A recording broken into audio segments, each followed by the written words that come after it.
Hello, glorious souls. Welcome to your Soul Service Astrology update for the 13th of June, 2022. If we haven't met, hello, I'm Kel. I'm a 13 sign sidereal astrologer and the creator of Soul Service Astrology.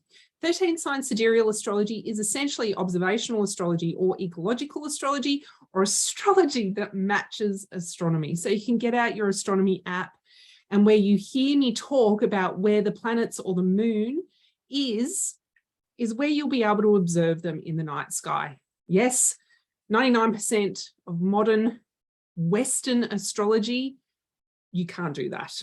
I think that's really important. I'm really all for us coming back into connection with our environment because our environment is us and we are the environment, and we've become disconnected from it. In this modern technological age, there's lots of distractions to keep us disconnected from our environment. By using 13 sign sidereal astrology and actually observing the moon phases, observing where the sun is, looking at the seasons that you're in. They may not necessarily be the Western colonialized seasons that everyone talks about. It might be quite different. That allows you to come back into connection with the earth. And it's also a wonderful way to tend to yourself so that you can feel joy, freedom, happy. You can calm any of those stress responses down. And I think we all need that now while we're integrating what it's like to live in a society after a global pandemic, and also what it's like to live in a society that is facing an ecological crisis, an environmental crisis that there seems to be no simple solution for, and we're still arguing about the best way forward. So that can usually bring up a lot of fear. So the astrology that I want to offer you in these weekly celestial readings, evaluations, is an opportunity for you to feel into your experience. It's an opportunity for you to feel into energies that you can sit and feel your emotions, because number one, don't push your emotions away. You're allowed to be sad is basically what I'm saying. Feel those emotions and then ask yourself the question, how do I really want to feel?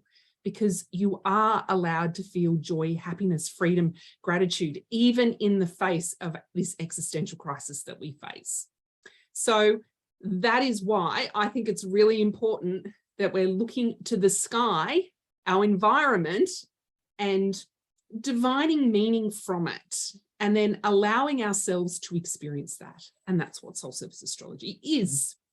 Without further ado, let's see what's going on in the skies for this week. As I share my screen, look, it's all working for me today. There we go. Normally, I've got to fiddle around with it. Okay, so Monday we have the gibbous moon and it's in Scorpio. We're in preparation for the full moon, as you can see. The full moon is directly opposite the sun. So if we move it one whole day forward, the 14th of June, and I'm going to switch it over to a few hours so that you can see the moon come into alignment with the sun. So the full moon will be exact about 9 p.m. in this on the east coast of Australia at about 9 p.m. on the 14th of June. So full moons are really obvious, right? The moon is in the sky and it's illuminated. So our inner realm, our emotions are illuminated by our solar personality. And essentially what this is saying is that we get to be both. We get to be both our emotional feeling selves, and we also get to be our solar creative expressive selves. But sometimes we hide our emotions. On a full moon, it's really illuminating those emotions, those feelings that either you want to integrate into your authentic self, or you're like, no, I don't want to have that feeling state with me anymore. So I'm going to release those feelings. Of course, after you felt it. So regardless of what sign the moon is in, you can use the moon phase that way. Now, most astrologers will probably tell you, oh, to get the most meaning out of it, you've got to look at the signs. Well, I think the sign just adds another layer of energetic potential that you can step into. You don't necessarily have to listen to me. You're allowed to make up your own mind. Okay, so the moon, the full moon will be in Ophiuchus. Ophiuchus is the 13th sign. There's a lot of argument between astrologers as to whether it should be included in the signs, the zodiac. I believe it should, because the planets pass through this constellation. It is on the ecliptic. It was defined by Ptolemy back at the beginning of this common era, and with all the other constellations that you can see there. Ophiuchus has an interesting history. It was based on a mythical creature, a Roman or Greek mythical creature. I'm not sure, I think it was a Greek one. And I hope I'm saying it right, Acephalus. Acephalus was a child, an unwanted child. So you can start to hear that there was this unwanted child from a relationship, an adulterous relationship. And the child was given to Chiron. Now, Chiron in mythology is a centaur. Centaurs are outliers, right? But this centaur, Chiron, was gifted with magical skills, with healing powers. Now, when I say magical skills, it was probably more that it was somebody or something gifted with the ability to help people heal themselves, right? Because with Chiron, when we move through that journey ourselves, we're learning how to heal ourselves. So Ophiuchus is very similar. We are learning how to heal ourselves because Acephalus learned how to raise the dead. And Zeus, not Odin. Odin is the Norse god. Zeus was asked by Hades to stop this from happening, because then it meant Hades wouldn't have many people coming into the underworld, right? So this is myth. There's a story here. There's a moral here. So Zeus went, all right, I'll get rid of Acephalus, and although they have been of service, so I'll make a constellation in the sky, right? But the story here is Acephalus had learnt how to bring back the dead, had learnt actually how to heal. Now, not the physical sense of being how to bring back the dead, like what I'm actually saying. It's more that bring ourselves back from the depths of deep emotion. Now, I don't know if you experienced it, but I experienced it, and lots of other people did. They had to really sit with some very big emotions and big feelings throughout eclipse season, and everyone feels changed. Something shifted, and there was an explanation given to me by one of my mentors, was that it's us integrating and processing the collective energy of this pandemic and what that has. There's parts of our life that have died and we were never going to go back there, right? And there's parts of us that now need to sort of sit in the void a little bit. And if anyone knows how to sit in the void, it's Ophiuchus, and with a full moon too. So I would encourage you to feel into your void space this full moon. It doesn't have to be scary. Make sure that you support yourself. Make sure that you're held so that you can really feel those emotions that are wanting to be felt, because sometimes we just headlong through life and we don't listen to our feelings or our emotions. And what I want you to encourage you over this full moon is that you have the ability, as long as you're supported, and of course, if you need really strong support and more support, then go and seek that out.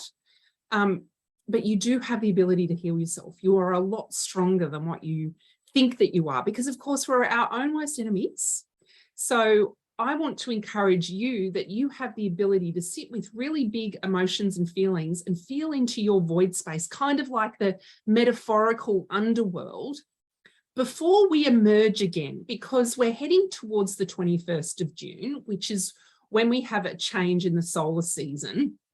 We start to regenerate and consolidate. We're kind of in the period, if you're in the Northern Hemisphere, you might be growing at the moment. If you're in the Southern Hemisphere, like I know I am, there's a lot of rotting occurring. But either way, when you're growing, there's things being assimilated and shedded off and processed all the time. And when you're rotting, there's things decomposing and breaking down and pulling apart. So now we want to shift. We want to see, okay, what's left in the void before we start to rise up and come out of it. So it's a great opportunity to do all those things that I just said. All right, so that's the beginning of the week. That's Tuesday.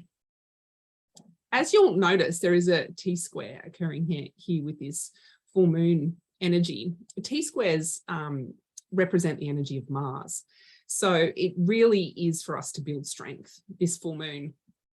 And in relation to it having the apex with Neptune, Neptune is our mystical intelligence. It's all of us. It's that connection to the one mind. It's the interconnection between everything. It's us as an ecological sentient being with all other ecological and sentient beings. Can you see how difficult it is to explain Neptune? But essentially, this is your mystical nature, and it's there to support you. It's there to help you get strong.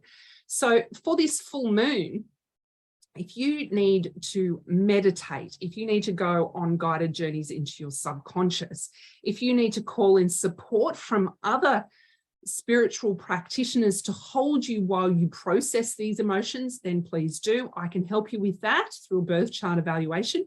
Yes, we shift fear and limiting beliefs through a birth chart evaluation. I have a unique way of working. So that's how you can hold yourself and be held to process things that you know are there. Something's calling you to release them, aspects of past lifetimes or patterns or habits that want to shift and let go. Once you realize that you can sit in that void space, you will realize how strong you are and that it'll get easier and easier to do it over and over again. All right, so let's shift forward. I'll just shift my, I went too many days back. What are we, 13th? We still want hours. We'll go forward to the 14th at 12. And then we'll go days. So we'll go to the 15th. So the 15th, we have Chiron conjunct Mars. Now, this is very interesting with what I just spoke about, wasn't it? So I think the flavor this week really is tapping into our void space, tapping into our subconscious, tapping into our vulnerability as a superpower, tapping into the fact that you have the power to heal yourself. If there's anything that you get from this video this week, I want you to know that you have the power to heal yourself. And spend some time here, spend some energy here, focus some energy here in your mystical intelligence. That is Mars, because that will create a strength, a stamina, an energy to be able to act and focus and concentrate on what you need to heal personally.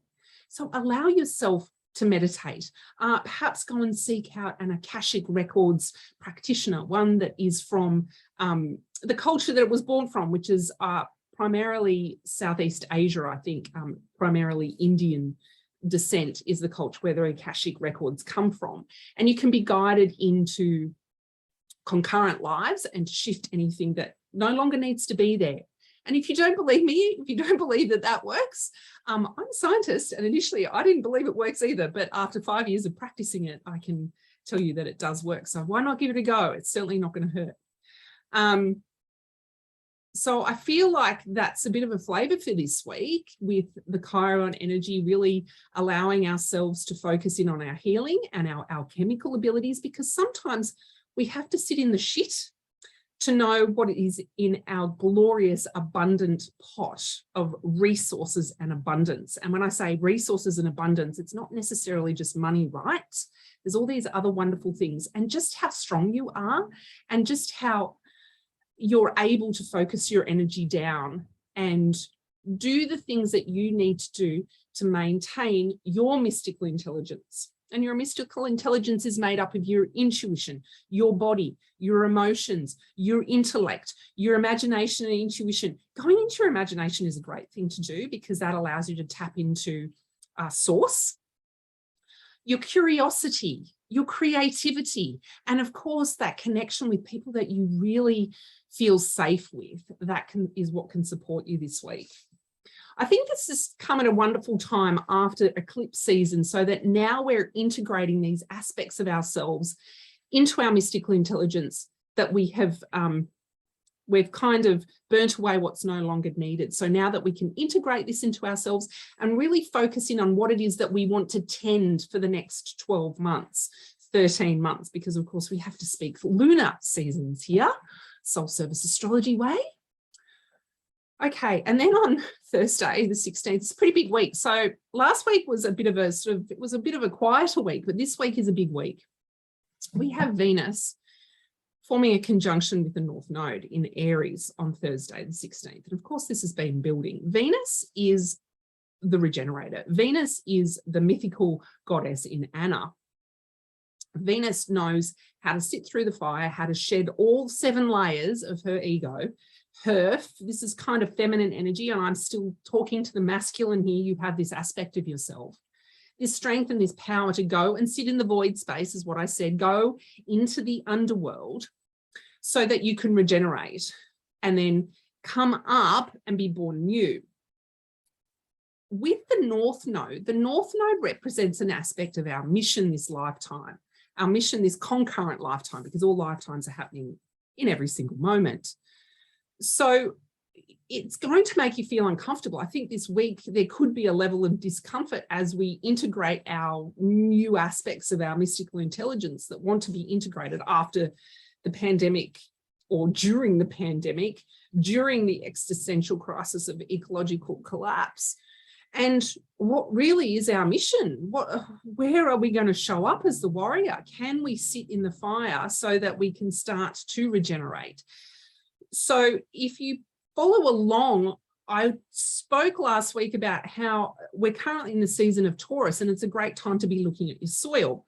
And Venus rules that space. And interestingly enough, on Friday, you'll see that Venus goes into Taurus. So Venus rules Taurus, and Venus is the regenerator. Soil is very regenerative. We come from the soil, we go back to the soil. It's almost like we are soil. So what makes you feel uncomfortable where you know that you need to lean into and you know you need to go and that it's part of who you are, so perhaps a value or values, some integral part of yourself, and you know it's there, but you kind of feel a little bit scared to lean into it. Well, you've been asked to be the warrior now. This Mars energy up here, be the warrior and start leaning in and focusing in on those aspects of yourself that are at the most important. Because really, if the worst occurs, if the worst outcome occurs with this ecological collapse, we have 8 years and shit is going to go south quickly, right? In 8 years' time. So why not? I'm not saying it will. I have hope and courage that actually we can turn it around. So just ignore that comment for a second. But I really feel like you've got nothing to lose at this point in history to really focus in on what is most important to you as a creator, as a regenerator, as a connector, as an ecological being, to start focusing your energy on where you really want it to be focusing to. Because what have you got to lose? That's kind of what I keep saying to myself. What have we got to lose?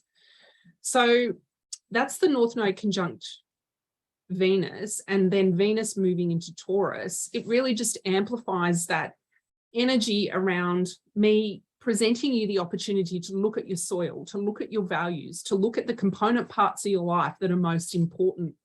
Now, when we look at our mystical selves, when we look at our ecological selves, when we look at our environment, there's all different components and it's constantly moving. It's not static. And there may be some parts of your life where you're tending to one over the other, and that's totally fine because we might need to do that. So what I would encourage you to do is to look, where are you tending at the moment? What things are you having to tend to? So for myself, I will be tending to my family, tending to connections, and tending to my connection to the planet so that I can tend to my ecological self. So it's become really simple. I want you to think like a decluttering, really simple. Things don't have to be complicated to feel really wonderful, spacious, and open and full of opportunities. Certainly filling our lives with too much stuff is a very capitalist way of being and seeing. To declutter and reduce our lives to the things that really fill us up is a counterpose to that. So let's do more of that. That's what I say. All right, we also have Saturn retrograde square Venus. So this is Earth energy. We have the wise teacher over here teaching us. So this can feel quite uncomfortable. Again, there's that word again this week. There is an opportunity to get uncomfortable. If you want to change something in your life, there is an opportunity at the moment to get uncomfortable. And I don't like saying it, but usually you have to be made to feel uncomfortable for things to change in your life. And if you did really sit in a bonfire during the eclipse season, this won't feel so bad. It's not a long transit because Venus moves quite quickly. But bring some of your wisdom to the review of your soil. Allow yourself to be guided by what you've experienced previously in your life. And also allow yourself to feel proud. You know, use past achievements to feel pride and proud of what you've accomplished if you feel fear for where you're going into the future. So if there's a level of uncertainty at the moment, I would encourage you to use past achievements as a way to raise your energy, to raise your frequency and your vibration, to keep stepping into the unknown. Because often the most wonderful things can happen when you least expect it, as long as you're holding yourself in a vibration of gratitude, love, joy, freedom.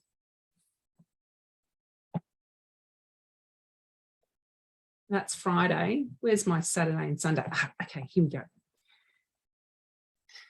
Saturday the 18th and Sunday the 19th. So Saturday the 18th, we have a trine between Saturn and the Sun. So while I said we had the wise teacher supporting us and holding us and allowing us to reflect, to regenerate and consolidate, and perhaps lean into those uncomfortable places, things that we might need to shed and let go of, we then have the wise teacher teaming up with our creator, our very stable, consistent, loving creator, fueled by our wise teacher within us. So know that there's a flow there. And if you need to crack out your creativity to allow the wise teacher to flow in you, like I said, there's still a lot of mystical intelligence flowing around here. Get out of your mind and get into your creativity to allow anything to shift that needs to shift. So that's the opportunity that the wise teacher can present us here. And allow yourself, again, to soak in those vibes of anything that you've created previously, because clinically it's been shown when we can sit in pride, we're more willing to step into the unknown and uncertainty. And that's really what humans do all the time, or otherwise we wouldn't be where we are right now, right? We also have Neptune square the Sun on the weekend. Neptune, as I mentioned, is really a portal into our mystical intelligence. It's our light. A lot of ancient spiritual practices will refer to our light. I will refer to it archetypally as the beacon. It's beacon energy. It doesn't run around looking to where to shine the light. We just shine our light. And we can shine a light on our creativity. We can shine a light on our soil. We can shine a light on our expression to overcome any limits or fears or doubts or statements of I am not enough, right? So I think overall this week, there is powerful energy calling us to sit perhaps in with uncomfortable feelings and emotions that will allow us to heal and transform to a higher state of transcendence, to step into our mystical intelligence. Mars there and the T-square at the beginning of the week will allow us to build strength, energy, direction, and purpose. With Venus and the North Node, there's more fire there. There's a burning away, a decluttering, coming back to those values that are really, really important to you. What is in your soil and how can you declutter your life so that you can continue being the creator You can continue expressing yourself authentically and infusing that Saturn energy, that wise teacher, the wise woman, the wild person, the wild man, wise, wild. I'm kind of getting a lot of crone vibes the last couple of weeks, coming in to you as the creator. Not scary, because once we overcome our limits, when we can soak in those vibrations of being proud of ourselves, turning the mean person mind off for a little bit, stepping into the unknown can be amazing. And I'm going to leave it there this week. If you would like to tend to your ecological self and really examine your soil, which is what we're doing this month in Eco Alchemy, please come and join me in my membership group. It's $55 a month or $590 for the year. You can sign up to the link that's below. Otherwise, if you'd like to just keep receiving my free celestial updates, please subscribe to this channel that you're watching this on, or feel free to go and sign up to my mailing list as well, and you'll get this delivered to your inbox every week, plus some other exciting news in my newsletter. All right, have a great week, and I'll see you next week. Bye.